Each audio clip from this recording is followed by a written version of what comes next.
Hi, everybody. It's Jacqueline Novogratz, and I am here to read excerpts from my new book, Manifesto for a Moral Revolution. And I will be doing these readings every day, except for weekends until May 26th. So thank you for joining.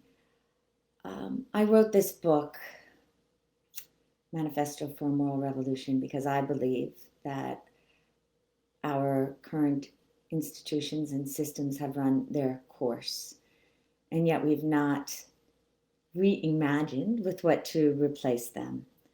And so, for anyone who wants to make change in this fragile, fractured, yet ultimately beautiful world, I believe we need a new set of operating principles, one that sits on this moral framework that has at its center our shared humanity and therefore our responsibility to sustain the earth, not just for this generation, but for many.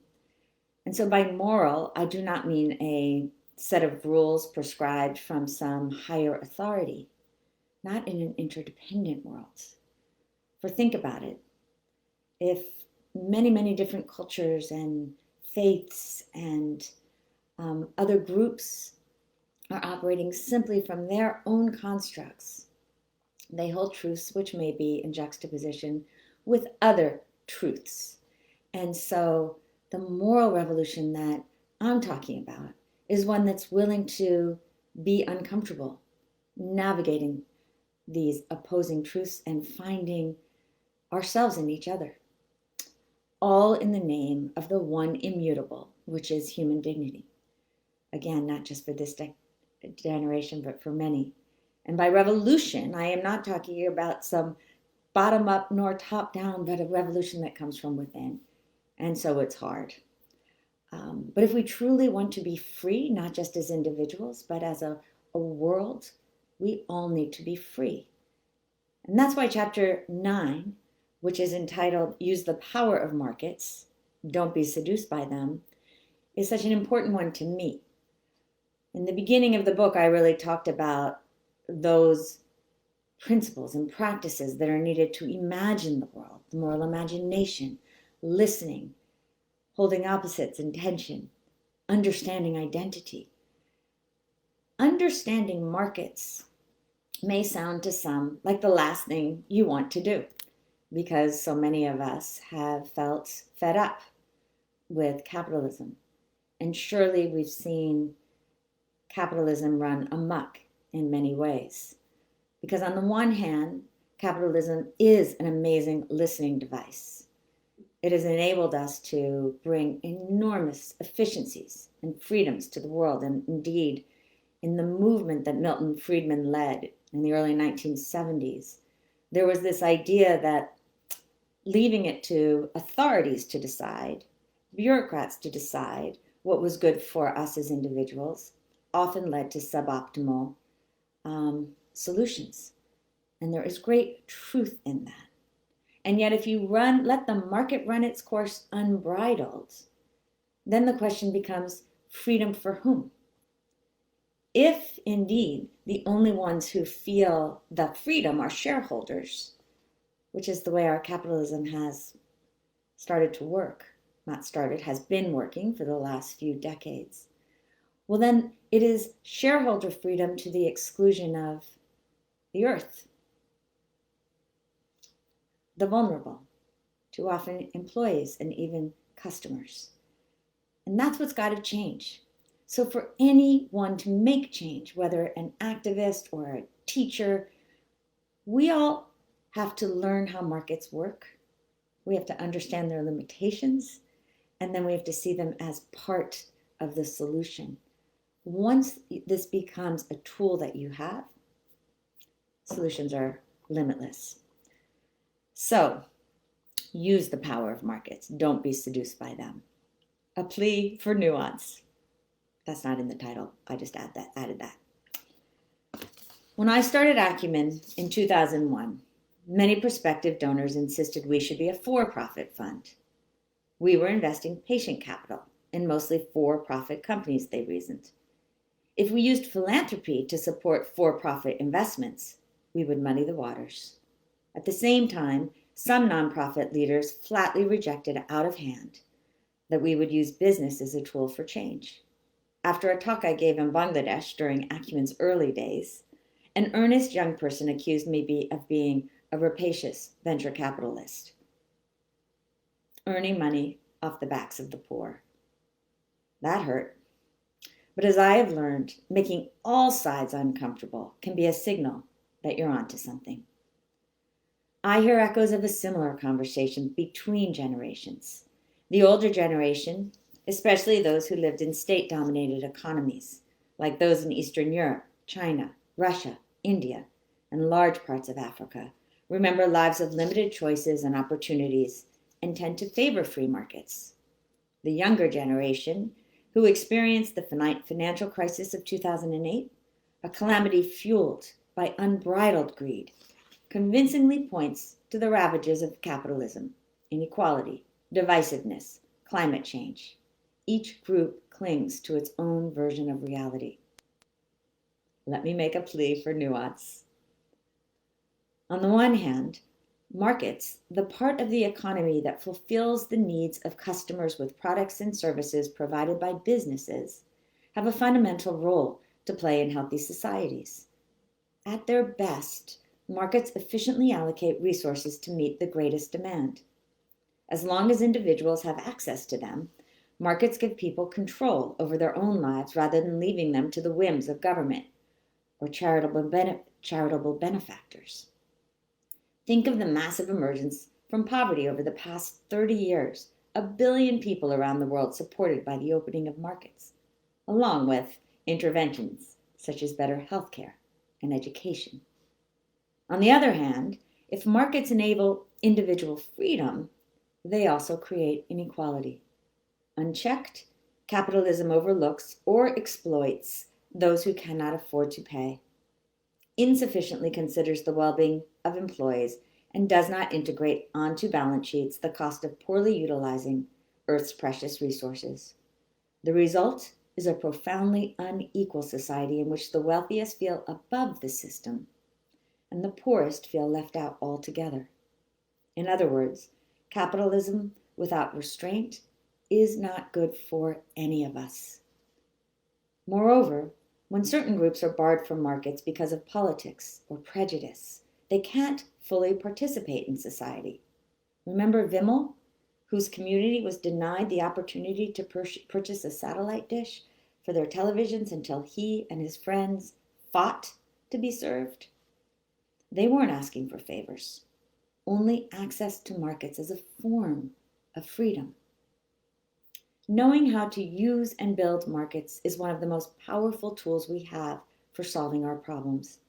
If you want to change even a small part of the world, learn to use the best of what markets can do while keeping them in their place. Resist the allure of short-term profit-making, but don't reject the market entirely. Hold the tension. Use the market as a listening device and let it teach you what people value alongside what they can afford. Indeed, the notion of the market as a listening device can be a powerful starting point for understanding both private and public problems. When Acumen first explored the issue of safe drinking water, a basic human need, we saw countless water filters designed to change the lives of the poor. But the inventors of those technologies often failed to let prospective clients' needs and tastes inform their designs. Consequently, they learned far too late that people care a lot about their water's clarity, taste, and convenience, not to mention its price. In many urban and increasingly rural areas, the poor pay much more for water than their wealthy counterparts. Even if water is provided by government, listening to poor customers is critical to any program's success. By failing to listen to the market, hundreds of billions of well-intentioned funding has gone down the drain. In sectors such as energy, people with low incomes will pay for products and services when they see tangible gains on their investment. If I sell you an affordable solar light and over time save you money you would normally have doled out for kerosene, you are likely to tell your neighbors about it. that the solar light is cleaner, healthier, and significantly improves your lifestyle doesn't hurt either. But in other sectors, such as education, low-income earners may not be able to afford what they need. If I offer early childhood education facilities, but charge enough institution that the school at least breaks even, that leaves out the poor. I believe that every child in the world deserves an education that will allow them to contribute to the best of their abilities. So does that mean public education is government's responsibility alone?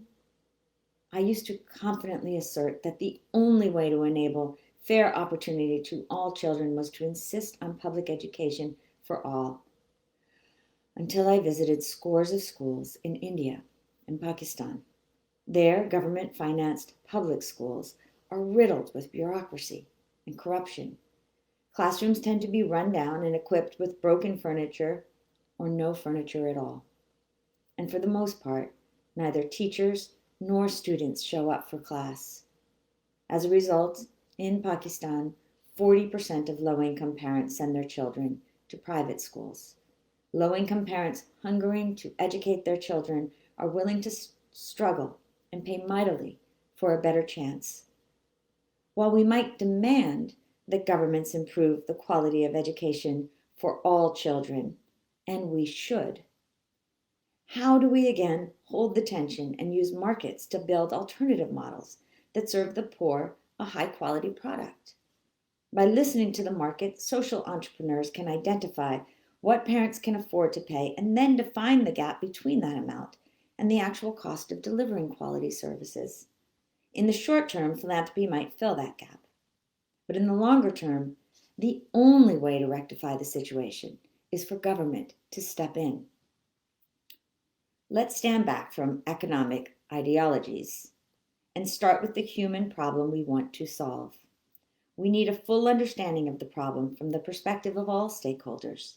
Only then can we determine the right kinds of capital, as well as the right partnerships, needed to make the solution work. If you believe, as I do, that all human beings deserve access to affordable, quality education, to electricity, to primary health care, to a minimum level of clean drinking water, and the like, then we need financial models that ensure universal access. As I discussed earlier, Acumen has always seen its patient capital investment as a means to solving problems, not as an end. In other words, the end or purpose of money is not simply to make more money, but to create something of value. To place that in a moral framework, the more value our investments create, especially for the poor and vulnerable, the more we value our investments. Philanthropy enables us to take outsized risk and time, investing in companies disrupting systems to serve the poor. Profits are a means to the sustainability of the innovations we support, and eventually to ensuring that we also can cover our costs in the long term. Acumen's success hangs in the balance of 2 points on our moral compass: impact on one side and financial sustainability on the other. Consider a complex issue like sanitation. People in the developed world take for granted having toilets that flush waste into enormous sewage treatment networks. In the developing world, however, 2.3 billion people rely on an outhouse or latrine, or else they defecate in the open air, which can lead to disease and often a loss of dignity. Indirectly, poor sanitation imposes a higher cost on women than on men. Schools that lack safe toilets typically see significant dropout rates for girls once they begin menstruating, as they have no place to tend to their personal hygiene needs. And rural areas lacking any toilets whatsoever force women to relieve themselves in fields where they are vulnerable to violence from passers-by. Local governments, international aid agencies, and charities have all attempted, unsuccessfully, for decades to build latrines in slum areas, but without a plan to remove the waste and sustain the management of those toilets, the latrines quickly overflowed, creating stench and toxicity. No wonder traditional investors have stayed away from the business of providing toilets to the poor.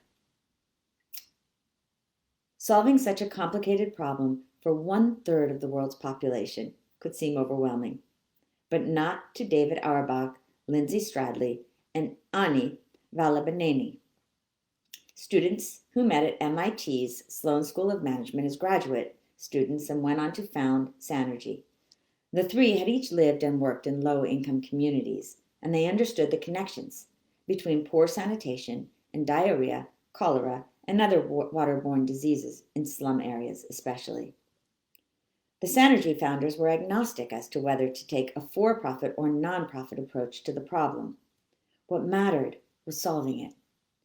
In 2010, they traveled to Nairobi, Kenya, and found a smallish slum community of about 40,000 people where they could immerse themselves in learning and experimentation until they found a solution that worked. They used the market as a listening device and considered every stakeholder group.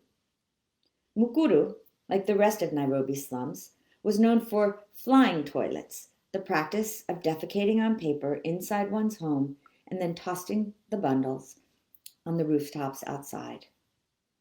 The Sanergy founders met with many residents there who were willing to pay for a better, cleaner solution, especially as they were already in the habit of paying to use filthy toilets as a last resort. Individual entrepreneurs saw business opportunities in the owning and operating of toilets, and Mukuru, like all of Kenya, needed good jobs to employ its youth. Building a network of clean and sustainable toilets made sense.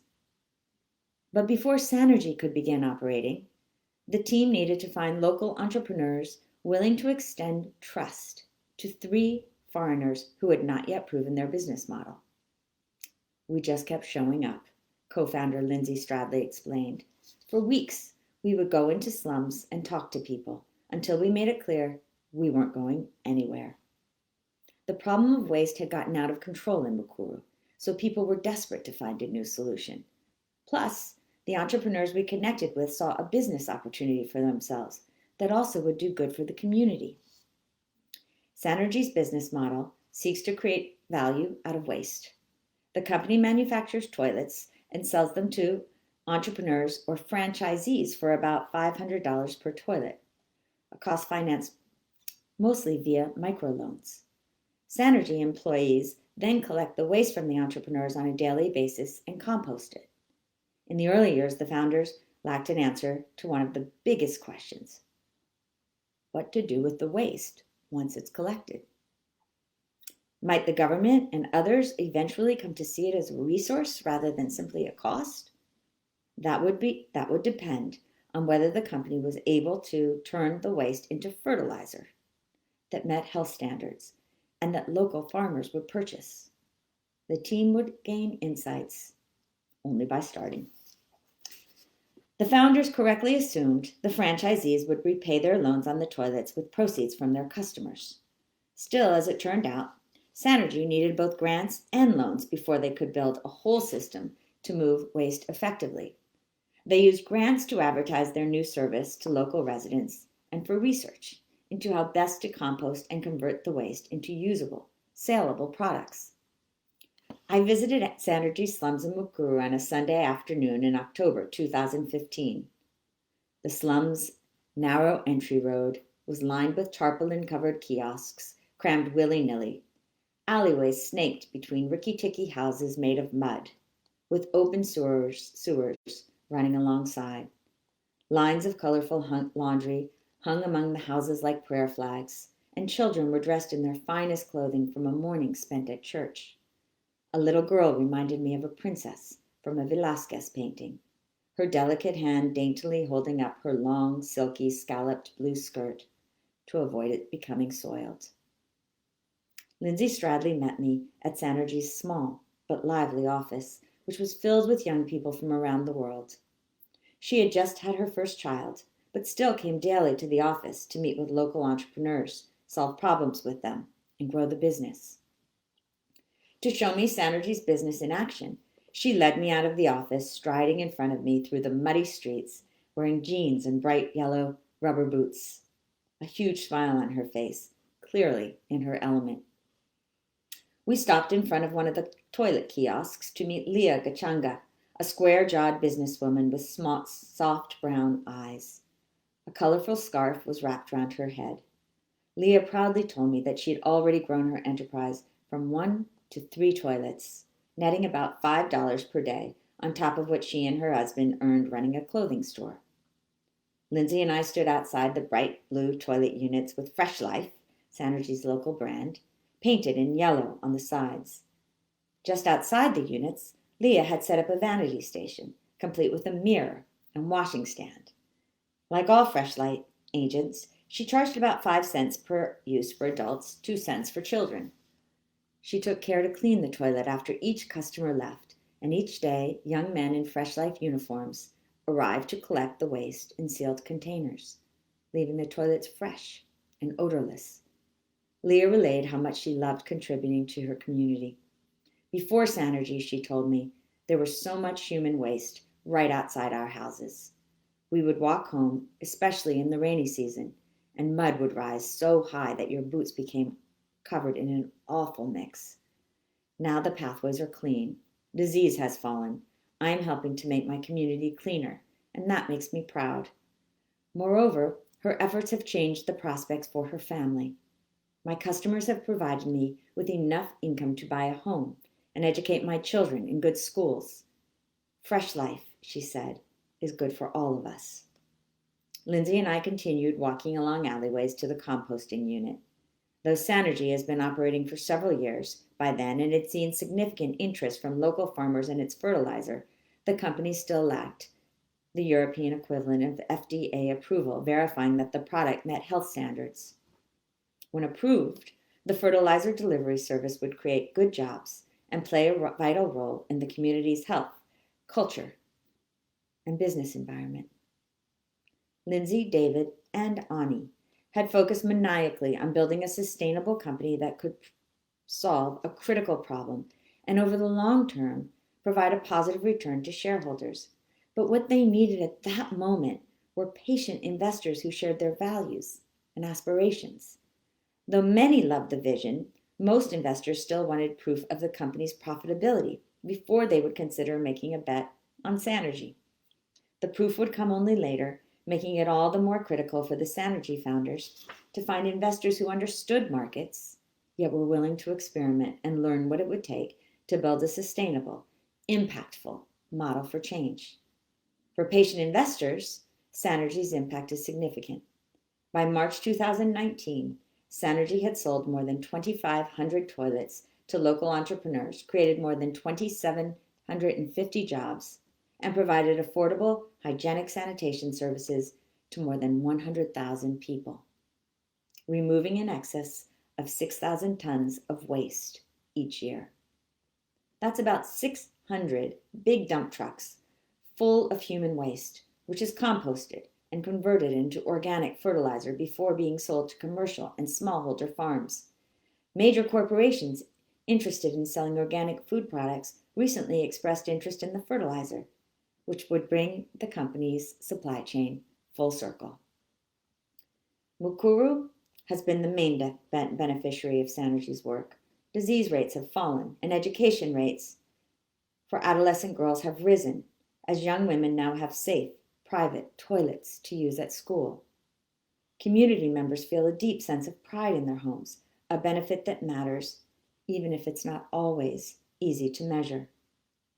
The Sanergy founders have built a model that works and are now looking to partner and grow the business significantly. Thrillingly, the city of Nairobi is interested in joining with the company to bring sanitation to all people, and the company continues to raise both grant money for research and development and investor capital. Within 8 years, Sanergy has become an example for patient investors, smart philanthropists, and city governments that are serious about solving a significant public health issue. The company's founders dreamed of providing a blueprint that governments could use to deliver off-grid waste management, enabling the world's urban poor to improve their health, comfort, and dignity, using moral imagination, the right kind of capital, and a circular business model that seriously considered all stakeholders. Sanergy's intrepid founders have succeeded in turning waste into gold. So I think the important thing to remember when it comes to using markets is that a market system is just that. It's a system. How we manage our economy is up to us because at the end of the day, we are the system. And so as we think about this interdependent world, how must we use and build markets and the policies that surround those markets so that we reward those who include the poor, the vulnerable, and the earth. So once again, I really appreciate the questions that are coming through. When markets dominate making profits and public healthcare neglected, how do we bring the balance? Goodness, that is the question. This is also why I think with the moral revolution, all of us need to be part of it. One of our companies in America is called Healthify. And, the American healthcare system, I don't care if you're on the right or the left, you have to agree it's a complete mess. And too often we're having these conversations that it should be a single payer system, or we should let the private markets create efficiencies. And the truth is, I think coronavirus has shown us that if we do not create a safety net for our most vulnerable, we all lose. That is clear. And even with the single payer system, we will not solve our health problems. We still have to work with our education systems and our food systems, our nutrition systems, our housing systems. And so, again, I would look at what does the market teach us? One thing for sure is that when it comes to primary health care, we can't just get the amount of health treatment for our babies, our children, that we can afford. And so there must be a safety net for the most vulnerable. And then within the health system, where is choice fundamental to how individuals can make decisions about their own lives? And so where are those market opportunities that enable us to build real change? One of the organizations that really inspires me is a company called City Health Works in Harlem, which uses an company model, which I'm going to talk about in a later chapter, but where we actually can create jobs, employing people from the community so that they will accompany people in community to improve their own health and take responsibility for their health so that they stay out of hospital. Right now in the US system, that will provide a lot of benefit to insurance companies and to government by reducing overall costs. If you follow me, that means they can create a revenue stream to the company so that they can employ the people. And in other words, what you do is start with the problem you want to solve. See what parts of that problem could be solved by markets and job creation, and not be hemmed in by that being the only way. And that's where I think we start. Start by using the market as a listening device. Be honest and have humility to recognize where it doesn't work, and then learn the skills of partnering with government. Because without government, these essential services like primary education, healthcare, water will not reach the most vulnerable. And if we believe that all of us have a right to flourish, and indeed must flourish for all of us to flourish, then we've got to get away from ideology and focus on what it will actually take to solve the problem. We are the system. And the more we can learn to use markets without being controlled by them, the more we can find our way to building systems in which all of us count, in which all of us can contribute. So thank you for that question, and thank you, all of you, for tuning in. I will be back tomorrow. And in the meantime, if you buy this book, and I hope you do, until May 26th, you can also go to acumen.org/moral revolution, and we have a $200 master course which goes through the different principles in the book that you can take in teams, and it will be free for you because we want you to be part of an uncomfortable and important revolution that I believe we all need to embrace. Good luck and much love.